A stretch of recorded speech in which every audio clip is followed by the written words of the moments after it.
जो हमारे संविधान में सिद्धांत के रूप में समाजवाद शब्द है, वो केवल इकलौती समाजवादी पार्टी में वो नाम आता है।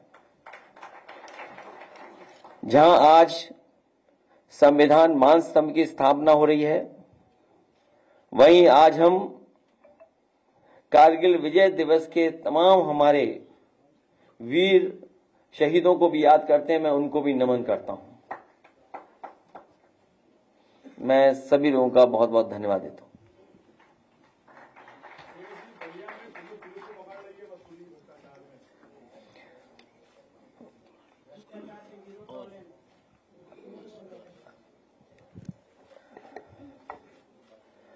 आपको याद होगा, जब कभी हम लोग विपक्ष में रह करके और खासकर विधानसभा में सवाल उठाते थे, तो प्रदेश की सरकार ये दावा करती थी और न जाने कहां से आंकड़े लेकर के आते थे और ये कहते थे कि उनके जीरो टॉलरेंस की पॉलिसी है, खास करके करप्शन को लेकर के जीरो टॉलरेंस की बात करना। लॉ एंड ऑर्डर के सवाल पर सरकार ने तमाम बार दावा किया है, न केवल खुद कहा बल्कि संस्थाएं लगाई अपने नैरेटिव को, परसेप्शन को बदलने के लिए, और जीरो टॉलरेंस की पॉलिसी पे सरकार लगातार दावा करती रही है।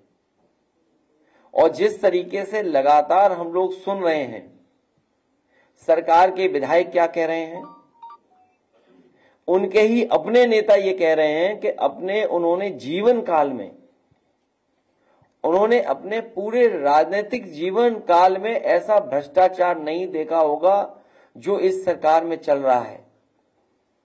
और एक बार इसी प्रेस कॉन्फ्रेंस में जब हम और आप लोग बैठे थे, तो जो प्रेस में छपा था उसी का जिक्र करके मैंने कहा था कि मुख्यमंत्री खुद स्वीकार कर रहे हैं कि कई विभागों में बड़े पैमाने पर दलाली चल रही है। और ये जब बात कही गई थी तो आप जानते होंगे पलट करके क्या बात रखी गई थी। और आज जो हमारे साथी ये सवाल उठा रहे हैं बलिया का लेकर के, आपको जानकारी होगी कि समाजवादी पार्टी के विधायक संग्राम सिंह, उन्होंने विधानसभा में इस बात को रखा था। तो ये एक जगह के भ्रष्टाचार का तो खुलासा हुआ है। उत्तर प्रदेश के न जाने किस किस कोने में कितने बड़े पैमाने पर भ्रष्टाचार चल रहा है।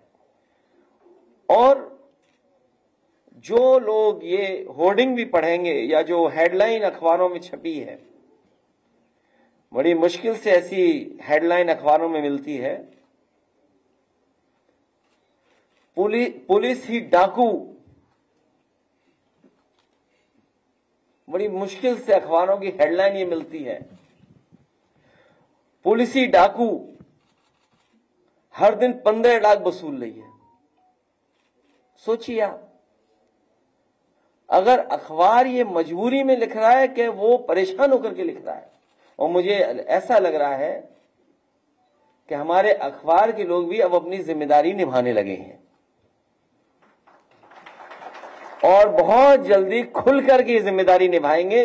हम इसके लिए भी अपने लोगों को, आज जब संविधान मान स्तंभ की स्थापना कर रहे हैं, तो अपने पत्रकार साथियों को इस बात के लिए भी बधाई देते हैं।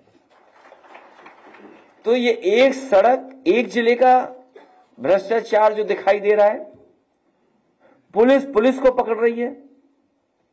प्रधान सांसद जी के क्षेत्र में पता करिए क्या रहा, क्या ये बात नहीं निकली कि पुलिस क्या कर रही थी? वसूली। और ये जो एनकाउंटर का जो डर दिखाते हैं, हमने और आपने कई बार सोशल मीडिया पे वो वीडियोस देखे हैं जहां पर पुलिस रेट तय कर रही थी कि टांग पे गोली मारी जाएगी तो इतना पैसा देना पड़ेगा।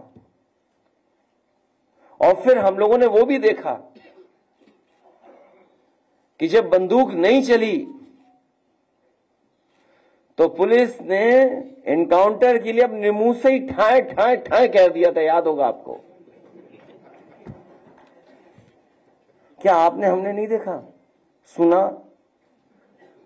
और मुझे याद है नोएडा का पहला फेक इनकाउंटर हुआ था, एक इंस्ट्रक्टर जिम का जो लौट रहा था, पुलिस ने उस पे गोली चलाई थी, वो आज विकलांग है, वो चल नहीं सकता। अगर सरकार उसी समय न्याय दे देती जब हम लोगों ने सवाल उठाया था, तो आज ये उत्तर प्रदेश की स्थिति नहीं बनती। और ये एक घटना नहीं है करप्शन की, हमने आपने लाइव देखी है चीजें। और ये झांसी के हमारे जिलाध्यक्ष बैठे हैं यहां पर, एक नौजवान कुछ पैसे को लेन देन था पुलिस इंस्पेक्टर के साथ, वो रात में उसको पकड़ करके लेकर के उसकी हत्या की थी, इनकाउंटर किया था उसका फर्जी। एफआईआर नहीं लिखी जा रही थी, कोर्ट ने एफआईआर लिखी और अखबारों के माध्यम से मैंने पढ़ा था, उसकी परिवार के सदस्यों ने और खासकर उसकी पत्नी ने कहा था कि अगर मुझे न्याय नहीं मिला तो मैं आत्महत्या कर लूंगी। दुख है इस बात का कि उस परिवार को ये सरकार न्याय नहीं दिला पाई, उसकी पत्नी ने आत्महत्या की। मैं कितनी कहानी बताऊं आपको। लखनऊ में भी एक हत्या हुई है, सरनी नगर इलाके में, कौन बचा रहा है सोचो आप। सरकार में बैठे लोग, खासम खास लोग जिनके पास पैसा है, जिनके पास संपर्क है, उस हत्या का खुलासा नहीं होने दे रहे हैं और जो दोषी हैं उनको नहीं पकड़ने दे रहे हैं। वो लोग बीजेपी के लोग हैं शामिल। मेरे में पूरी फाइल है कि जहां बीजेपी के लोग ही कानून व्यवस्था को बिगाड़ रहे हैं। तो कितनी कहानी बताऊं, ये तो कुछ जगह की कहानी है। और आप याद कीजिए आईपीएस कितने दिन फरार रहा। कानपुर में जो दंगा हुआ था, मैं आपके सामने कह रहा हूं, कभी न कभी जांच होगी, उसकी दोबारा जांच होगी। वहां पर पुलिस ने जिस तरीके से पैसा वसूला है लोगों पर और खासकर मुसलमान भाइयों से पैसा लिया है, झूठे मुकदमे लगा कर, डर दिखा करके, जब सरकार की जानकारी में आया तो सरकार को अधिकारी हटाना पड़ा। उस अधिकारी ने, उस अधिकारी के साथ मिलकर के लोगों ने करोड़ों रुपए वसूला था। कितनी कहानियां बताएं आपको, भरी पड़ी हैं। और फाइल अभी मुझे लोग देके गए हैं, अगर फाइल का पढ़ दें तो न जाने कितना भ्रष्टाचार दिखाई देगा केवल एक विभाग का। और फिर ये ड्रोन वाला कोई कार्यक्रम चला रहे हैं बीजेपी वाले, ड्रोन उसी से देखेंगे, ऊपर से ही देखेंगे।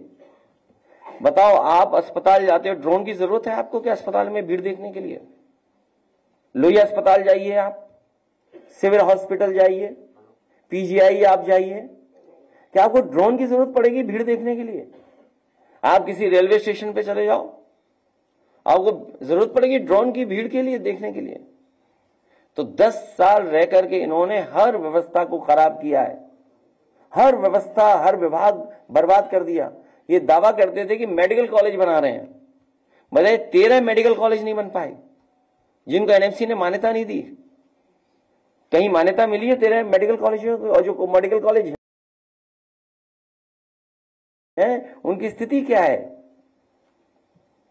कहीं इलाज नहीं मिल रहा गरीब को। एक जिला अस्पताल नहीं बनाया जहां पर दवाई, इलाज, इंतजाम पूरा मिल जाए गरीब को। तो स्वास्थ्य विभाग वो दिखाई दे रहा है, और कितना भ्रष्टाचार होगा उसमें पता ही नहीं। ये तो कुछ खुल रहे हैं, और ये खुल इसलिए रहे हैं कि कुछ लोग मोहरा बन गए हैं। वो मोहरा हैं, दिल्ली के वाईफाई के वो पासवर्ड हैं।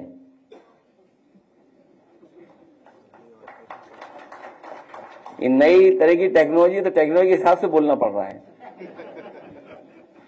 आप समझ गए हो कौन मोहरा है? सुनने में आया कि मौर्य जी मोहरा है, दिल्ली के वाईफाई के पासवर्ड हैं। अगर दिल्ली वाले किसी से मिलते हैं तो लखनऊ वाले भी मिल रहे हैं किसी से। तो बताओ सरकार चलेगी ऐसे? क्या सरकार चलेगी बताओ? और जिन्होंने बिगाड़ा है सब कुछ, क्या वो लोग ठीक करेंगे? और सबसे गंभीर सवाल मैं आपके सामने रखता हूं। मुझे याद है कि इस प्रदेश के गवर्नर थे, हमें चिट्ठी लिखते थे और अखबार में सरकार को, समाजवादियों को बदनाम करने के लिए जातिवादी का आरोप लगाते थे। बताओ, कोई है कहीं कोई जो गिनती करे कौन कहां बैठा है? बताओ, मुख्यमंत्री जी कौन है, मुख्य सचिव कौन है, प्रमुख सचिव कौन है गृह, और विभाग में कौन कौन कहां बैठा है?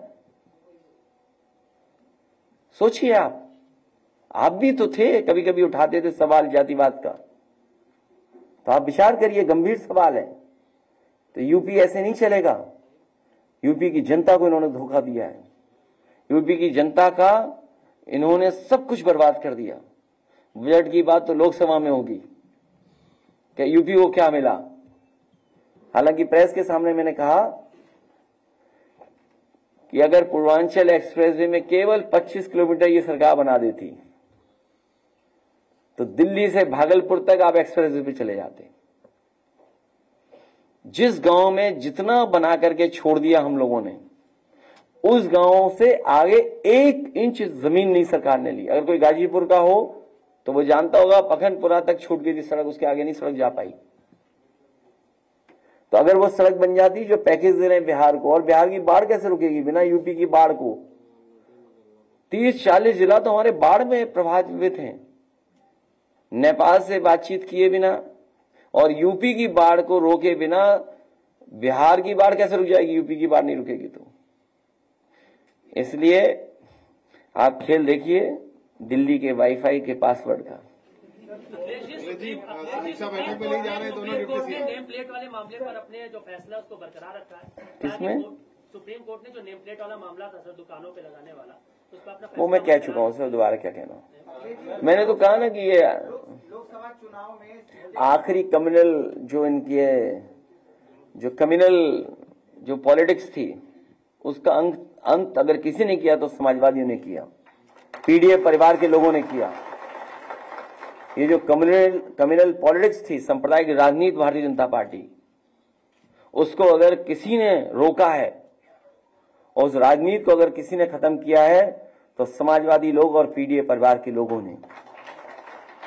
और हम लोगों पे आरोप लगाते थे कि ये एमवाई पार्टी है, लेकिन मुझे खुशी है कि इस बार पीडीए परिवार ने दोनों एमवाई को हरा दिया। जी, मुख्यमंत्री जी की मंगलवार बैठक में दोनों डिप्टी सीएम नहीं गए। और जो देखते नहीं आप, जब दिया आखिरी में फड़फड़ाता है तो ये फड़फड़ा रहे हैं, इसीलिए होर्डिंग लगवा रहे हैं। लेकिन मैं धन्यवाद देता हूं कि सौहार्द में जयते के लिए जो सुप्रीम कोर्ट ने फैसला लिया उसके लिए बहुत धन्यवाद। और सुप्रीम कोर्ट को स्वयं संज्ञान में चीजें ले लेनी चाहिए उत्तर प्रदेश की कुछ गतिविधियों पर। होने वाला है सर। अखिलेश जी, दोनों डिप्टी सीएम नहीं गए। एक तो मुख्यमंत्री के कार्यक्रम में आज नहीं गए, कल उनके जो बैठक थी उसमें नहीं गए, और ये दिल्ली तक। क्यों तुम्हें समझ में नहीं आता? मैंने कहा दिल्ली के वाईफाई के ये सब पासवर्ड हैं। है क्या चीज? रुक जाओ भाई, उधर सुन लें, तुम बड़े पत्रकार हैं। किसका? मुझे लगता है ये विंटर डिस्काउंट तक चलाना पड़ेगा।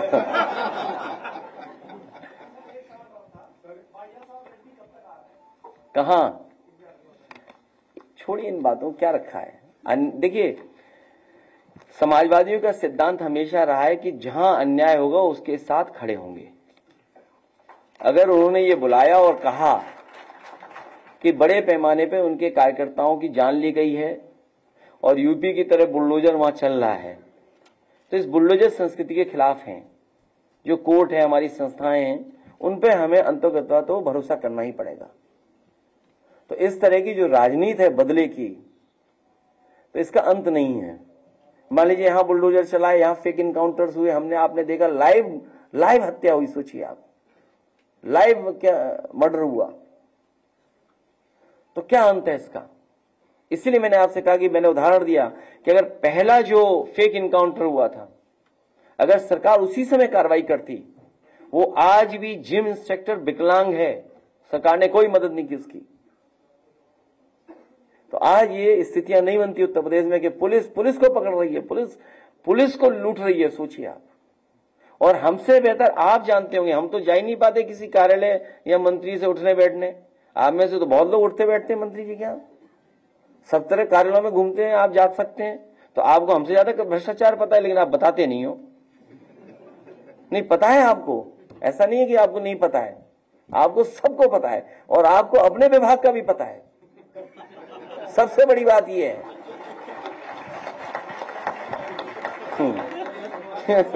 अगर ये बात गलत हो तो बताओ मुझे। नहीं, आप ही लोग कोई बता रहा था ना, इसलिए मैं बता। क्या हो गया संतोष जी? किसको? योजना को लेकर के कहा कि हम तो सेना को नौजवान बना रहे, संपन्न कर रहे हैं, लेकिन जो लोगों ने घोटाला किया वही इस पर सवाल करेगा। नहीं, अग्निवीर व्यवस्था को समाजवादी पार्टी कभी स्वीकार नहीं कर सकती है।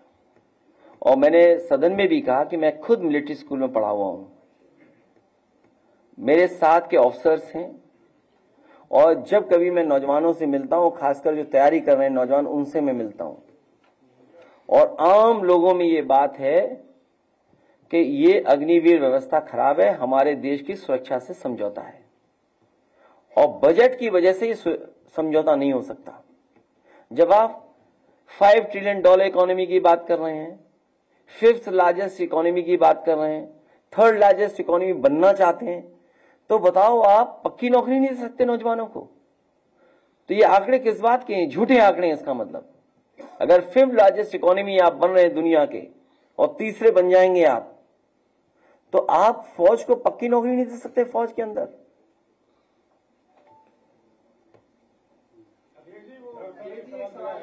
लोकसभा चुनाव के बाद जिस तरह से बीजेपी की सीट कम हुए हैं, तब उनको जो है लगा कि भ्रष्टाचार के जीरो टॉलरेंस को स्टार्ट करना चाहिए। क्या ऐसा लगता है? मेरे से ज्यादा आप जानते हो कितने परेशान है भाजपा के लोग, उन्हें समझ में नहीं आ रहा कि क्या मुद्दा उठाएं। शासन आदेश जारी हुआ है कि गैर मान्यता प्राप्त मदरसों को बंद किया जाएगा, इससे लाखों बच्चे प्रभावित हो रहे हैं। गांव देखिए, जो मकतब था वो बंद किया जा रहा है, और मदरसों से हिंदू बच्चों को निकालने का भी शासन आदेश जारी हुआ है। मदरसों में पढ़ाई अच्छी हो, और अपने जो उनका बोर्ड है उसके हिसाब से जो उनकी व्यवस्था थी उस पे सरकार को बहुत ज्यादा हस्तक्षेप नहीं करना चाहिए। और सरकार इसलिए हस्तक्षेप कर रही है मदरसों पे क्योंकि उन्हें बोर्ड का और परसेप्शन बनाना है। समाजवादी लोग आएंगे तो मदरसों को मॉडर्नाइज करने का काम और उनको सुविधा देने का काम होगा पढ़ाई को लेकर के।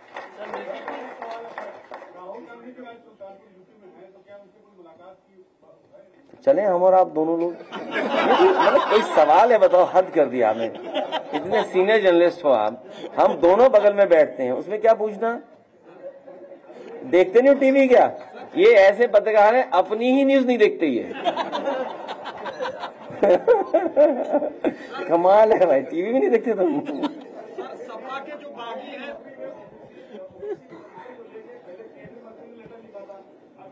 देखिए, ये जो नए, इसीलिए जरूरी था ये संविधान मान स्तंभ, क्योंकि ये हमें, जो हमारे पिछड़े लोग हैं जिनको अधिकार नहीं मिल रहा है, या जो गैर बराबरी की लड़ाई है, जो संपन्न बनाने का आंदोलन रहा, तो ये गैर बराबरी बढ़ रही है और संपन्न लोग नहीं हो पा रहे हैं, तो उस लड़ाई को और मजबूत बनाना है हम लोगों को। वो इसलिए लिख रहे हैं कि वो दोनों पाले में रहना चाहते हैं कि यहां भी बदनाम ना हो, ये भी बात चलती रहे। और आरक्षण की जो मूल भावना थी उससे खिलवाड़ हुई है, मूल भावना से। अब कंपटीशन खत्म कर दिया इस बीजेपी ने कंपटीशन खत्म कर दिया, सबको अपनी जगह बांध दिया। इसीलिए जाति जनगणना हो और आबादी के हिसाब से नौकरी मिले, उसके लिए समाजवादी लोग काम करते रहेंगे और लड़ते रहेंगे। ये कोई छोटी लड़ाई नहीं है, बहुत लंबी लड़ाई है, क्योंकि मूल भावना से खिलवाड़ इसलिए हो रही है कि जो पिछड़े, दलित, वंचित, शोषित, और जिसके लिए हमारे तमाम लोगों ने संघर्ष किया, बाबा साहब भीमराव अम्बेडकर जी ने संविधान में व्यवस्था बनाई, ज्योतिबा फूले और साहूजी महाराज के बारे में आज जब हम लोग कह रहे हैं, बात याद कर रहे हैं, 26 जुलाई कब आरक्षण की व्यवस्था लागू हो रही थी? सोचिए, उस समय से लड़ाई चल रही है। तो ये जो हमारी मूल भावना से खिलवाड़ करने का काम बीजेपी के लोग कर रहे हैं। कभी भी बीजेपी पिछड़े दलित पीड़ित परिवार को हक सम्मान नहीं दे सकती।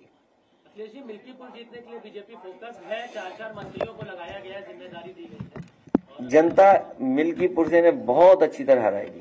जो बागी विधायक थे, जो कार्रवाई की जाए, क्या की जाए? हम तो चाहते हैं कि जो बॉडी है, जो हमारी संस्था है, न्याय देगी हमें। विधानसभा से हमें न्याय मिलेगा। जो हमारी विधानसभा है वो न्याय देगी कि ऐसे लोग जिन्होंने समाजवादियों को धोखा दिया उनकी संस्था खत्म करे। उसके लिए बाकायदा लिख करके देंगे। अब ये नहीं बताया जाएगा कानून ये नहीं, कानून ये नहीं। आपने सबने देखा बीजेपी की मदद की उन्होंने? नहीं की। बताओ, आप लोग बताइए, कैमरे पे हैं सब हमारे खिलाफ बोलते थे। हैं? नहीं, वो सब खिलाफ है, बीजेपी में चलेंगे वो सब। हैं? किसको? तो ये लोकतंत्र में बेईमानी है। ये तो कह रहे हैं संविधान की धज्जियां उड़ा रहे हैं लोग। मतलब बेईमानों को बनाएंगे उपाध्यक्ष। बताइए आप। सर, मीरापुर सीट को लेकर के आरएलडी कह रही हूँ, कभी समाजवादी पार्टी की सीट थी ही नहीं, और अब मीरापुर की सीट जो है आरएलडी जीत के जाएगी। इस पे आप क्या कहना चाहेंगे? ये कौन दल क्या कह रहा है? छोड़िए इन बातों, कुछ नहीं है। 1902 में हाँ? मुख्य मुद्दे वही हैं जो लोकसभा में आपको दिखाई दे रहे हैं। अध्यक्ष जी, इसलिए एक बार फिर पिछड़ों को 1902 में 50% आरक्षण मिला था। अभी कब तक पिछड़ों को उनका पूरा हिस्सा मिलेगा आजादी के बाद? मैंने अपने पत्रकार साथियों से भी कहा कि जो आरक्षण की मूल भावना थी उससे खिलवाड़ भारतीय जनता पार्टी कर रही है, और वो लगातार इस प्रयास में रहती है कि आरक्षण न देना पड़े उन्हें। और अभी सुनने में आ रहा है कि कुछ जगह जिस तरीके से पहले चुनाव में इन्होंने किया कि कौन अधिकारी कहां पोस्ट होगा, कौन कहां रहेगा, पुलिस का कर्मचारी कौन रहेगा, पुलिस का सिपाही कौन रहेगा, वो तैयारी कर रहे हैं। और ये तभी संभव हो रहा है क्योंकि उन्होंने आरक्षण के साथ खिलवाड़ की है। बड़ी लड़ाई है कि जाति जनगणना हो और आबादी के हिसाब से सबको हक सम्मान मिले।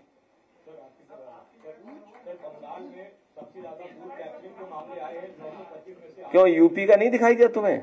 यहाँ बोर्ड नहीं डालने दिया तुम्हें? यूपी नहीं दिखाई दे रहा, दूसरा बंगाल दिखाई दे रहा है।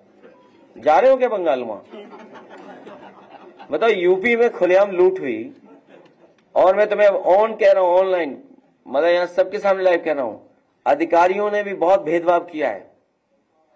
समाजवादी लोग कभी नहीं भूल सकते ऐसे अधिकारियों को।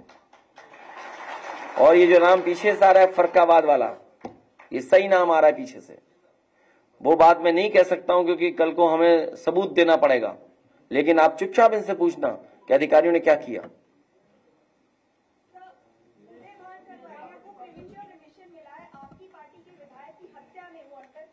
इसके लिए कानूनी लड़ाई लड़नी चाहिए, और इसीलिए हम कहते आए हैं, और बहुत से लोग जानते हैं कि संविधान और कानून की धज्जियां बीजेपी उड़ाती है।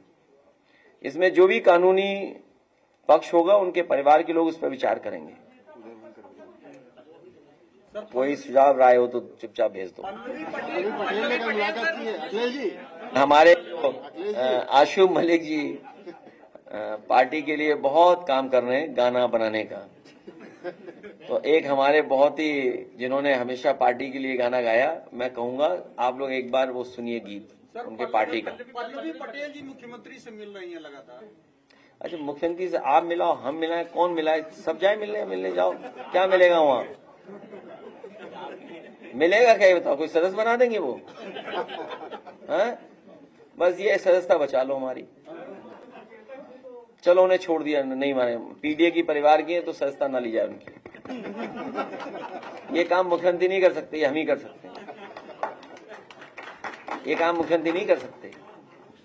पीडीए परिवार की आधी आबादी है तो आधी आबादी के खिलाफ हम लोग कार्रवाई नहीं करेंगे।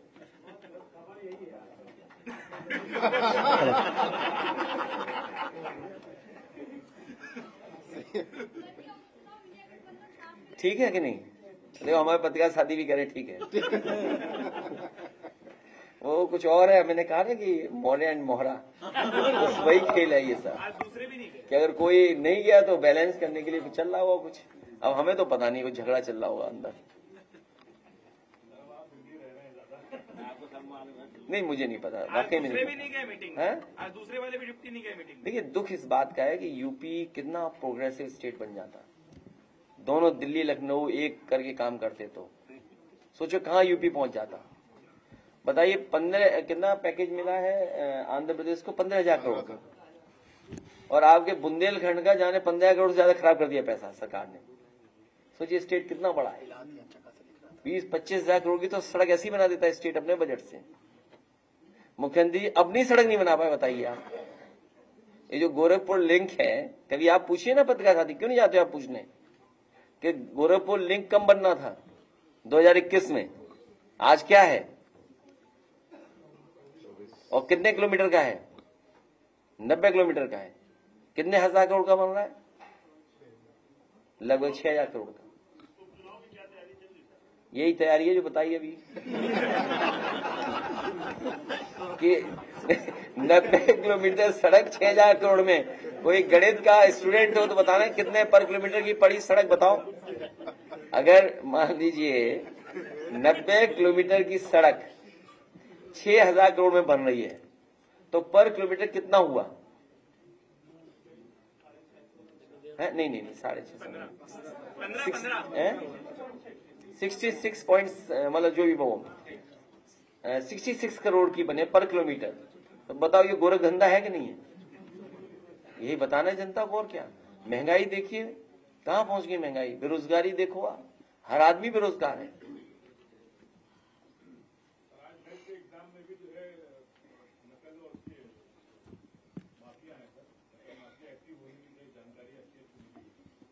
अब वो एसटीएफ जाने और पुलिस जाने। गया था जा चुका है। पता नहीं चला कहाँ चला गया, पता नहीं चल गया। हाँ सर हाँ वाला पूछ रहा है। हालांकि मुझे डिटेल जानकारी नहीं है, लेकिन जो मुझे जानकारी मिली है उसके माध्यम से कि सरकार के लोग ही बचा रहे हैं।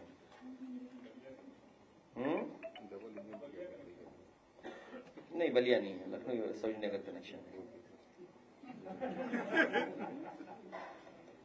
नहीं वो पता है आपको भी। चलो मेरा माइक पूछा। एक मिनट। आदित्य भाई किसी भी अपराधी को कोई भी कार्रवाई नहीं था, ठीक बात है। यही कनेक्शन यहीं कहीं होगा लखनऊ में, दूर नहीं है कनेक्शन। चलाइए इसको, चलाइए। कभी नहीं चलेगा, वो चाबी खो गई होगी उसकी। हेलो। जब बीजेपी के लोग अन्याय करते हैं तो चाबी खो जाती है। सर, फूल मंडी पर कल जिस तरीके से बुलडोजर चला उस पर क्या कहेंगे आप? हालांकि मैंने खबर ये पढ़ी थी कि लीज पे दी गई थी दुकानें। उप मुख्यमंत्री अगर लीज पे दी गई तो ये आपसी उनका अपना है, और एक ने प्रशासन पे दबाव बना लिया होगा, प्रशासन के साथ खड़ा हो गया तो मंडी चली गई।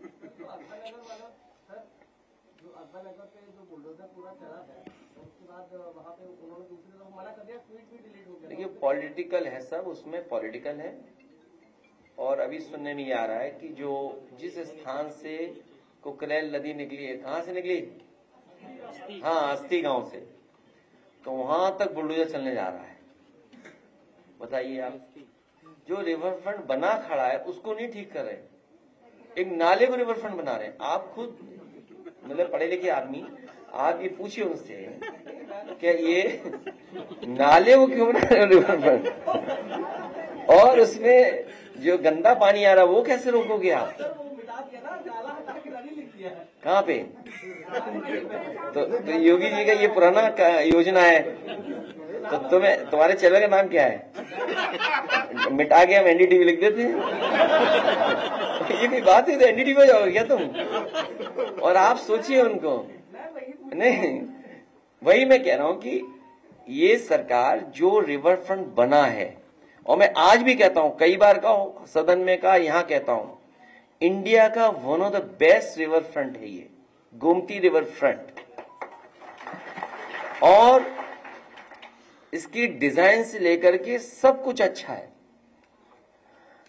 मैं एक बार खुद देखने गया हूं कई वर्षों बाद, जो वहां फाउंटेन्स लगे उसकी नोजल में आज भी जंग नहीं लगी है, और कई करोड़ रुपए के फाउंटेन्स आज भी वो जो कंटेनर में बंद पड़े हुए हैं, और one of the best green plantation हुई है। वहां तय किया गया किस सीजन में कौन सा फ्लावरिंग होगा, उस हिसाब से उसमें प्लांटेशन हुई। और यही अगर गंगा एक्शन प्लान 1 पढ़ोगे आप लोग, उसमें यही था कि नदी साफ तब होंगी जब नदियों में कोई भी गंदा पानी नहीं आएगा। गंगा एक्शन प्लान 1 जो प्रोजेक्ट चला था राजीव गांधी जी के जमाने से, तो वही और उसी से मिलता जुलता हम लोगों ने डिजाइन कर करके किया कि कोई भी गंदा पानी इसके अंदर नहीं आएगा, चैनलाइज की रिवर। तो ये एक एग्जाम्पल था कि हम अपने शहरों के अंदर नदियां कैसे साफ पानी से बहें। लेकिन उन्हें क्यों पसंद आएगी ये सब चीजें? जब हम इत्र की बात कर रहे थे तब वो गोबर की बात कर रहे थे, तो उससे उम्मीद क्या करोगे आप? तो इसीलिए नाले को वो रिवर फ्रंट बना रहे हैं। सबसे पहला काम अगर होना था तो गरीबों को घर नहीं उजाड़ना चाहिए था। हालांकि गरीब जानता ही नहीं, उसे साइन करवा लिया, वो सहमति हो गई। गरीब को पता नहीं था, उसे साइन करवा लिए सब सरकार के लोगों ने, और आम सहमति से सब खाली करवा लिया होता है अखबार नगर। और अभी भी उसमें नाला मतलब गंदा पानी कैसे रोका जाए कोई व्यवस्था ही नहीं है। आप खुद पूछिए, अधिकारियों ने खुद ही आंख में धूल झोंक दी। जब खुद गए मुख्यमंत्री जी तो सुनने में आ रहा है कि किसी नहर का पानी लाके मिला दिया उन्होंने, तो साफ हो गई वो है। और हाँ, मुझे करेक्ट करना, मुझे एक नेक्स्ट स्टेप की बात मुझे करेक्ट करना आप लोग। मैंने अखबार में पढ़ा कि 1 किलोमीटर में 1.5 लाख पेड़ लगाए हैं। कैसे संभव है बताओ आप? झाड़ियां लगा दी होंगी हैं? नहीं, आप खुद सोचिए ना।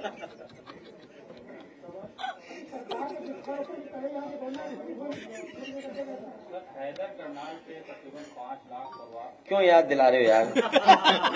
कहीं सरकार को पता लग गया तुम्हारा सुझाव तो बेचारे गरीबों को उजाड़ दिए जाएंगे। क्यों तुम ऐसी बातें करते हो भाई? सुझाव नहीं, नहीं हैदर कैनाल पे क्यों सरकार को बता रहे हो रिवर फ्रंट बना दो? कितने गरीब चले जाएंगे उसमें। नहीं, ऐसा मत करो। तो क्यों ऐसा तुम याद दिला रहे हो? क्यों तुम दुश्मन हो गया जनता के, गरीब के? क्यों याद दिला रहे हो तुम? अच्छा, कहीं हैदर कैनाल में कुछ नहीं हो रहा, ये बेमतलब याद दिला रहे हैं? कहीं प्रोजेक्ट बन रहा है?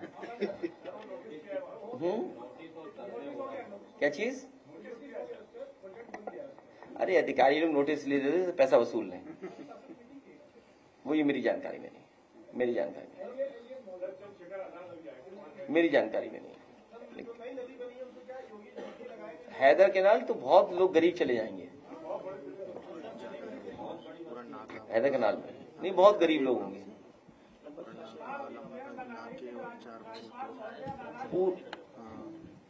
लखनऊ मत देखिए, मैंने आपसे शुरू में कहा पूरे उत्तर प्रदेश की स्वास्थ्य व्यवस्थाएं खराब हो गई। पुलिस का आप बता ही रहे हो, शिक्षा का आप जानते ही हो, तो सरकार थोड़ी चल रही है, बस हो रहा है काम, चल रहा है अपने आप। इसलिए आप पार्टी का गाना सुनिए।